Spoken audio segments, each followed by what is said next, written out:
نو دغه امارت معنا اسلامی نظام، امارت د الله تعالی جل جلاله د کتاب نظام، امارت د محمد علی السلام طریقه، امارت د محمد علی السلام خلافت.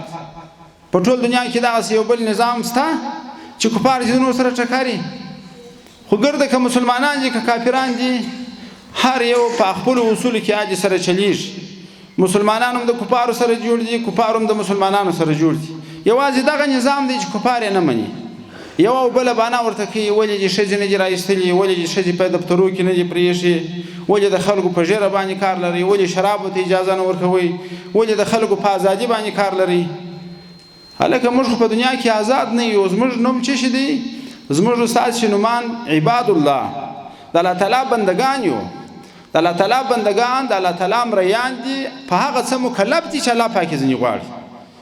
د زنا څخه به هم ځان ساتو، د شراب څخه به هم ځان ساتو، د کفر به هم ځان ساتو، د بې لمانځۍ څخه به هم ځان ساتو، او د عریانۍ څخه به هم ځان ساتو، په حجاب باندې به هم ځان مکلف بولو. ممکن نه ده چې یو سړی د مسلمان اسلامي نظام دی لري، د اسلامي نظام دعوه دي کوي او بیا دې هغه څه مني چې هغه کفار ځینې غواړي.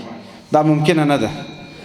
نو موږ تاسو چې دغه نظام چې لرو د دې نظام به کلکه حمایه کوو، په کلکه به په ډېرو قربانۍ مو ګټلې دي، ډېرې ستړیاوې مو وړي دي، او یوازې تر یو چا پرې نه دي تړلی دا نظام. نه یوازې د طالب دی، نه یوازې د عالم دی، نه یوازې د حافظ دی. د افغانستان خلک ټول د دې نظام شریکان دي، د ټولو په ګډه قربانۍ باندې دا نظام مابین سره راغلی دي. نو څوک به داسې نه وایي چې زه فاتح د افغانستان یم. د افغانستان مسلمانان ټول د افغانستان فاتحین دي، ټول غازیان دي، ټول د کفارو ماتونکي دي. داسې څوک په افغانستان کې نشته چې په دې نظام کې، په دې اسلامي نظام په راتګ کې د چا برخه نه اخیسته.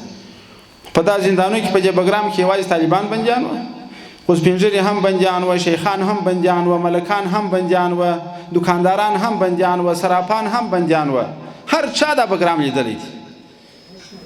دغه د پلچرخي په زندان کې هم داسې نه وو چې هلته یوازې دا خلک بندیان وو چې هغه طالب دی، هغه عالم دی، هغه مجاهد، بلکې د افغانستان ټول خلک په دې زندانونو کې بندیان شوي دي. او دا شهیدان هم داسې نه دي چې یوازې طالب و عالم شهید شوی دي. چې اوس پوښتنه وکړې د واده ناویانې هم شهیدانې شوي دي، سپین سرانې هم شهیدانې شوي دي، سپین ږیري هم شهیدان شوي دي. هر قسم د اقسامو د افغانستان د ولسونو دلته په شهادت رسېدلی.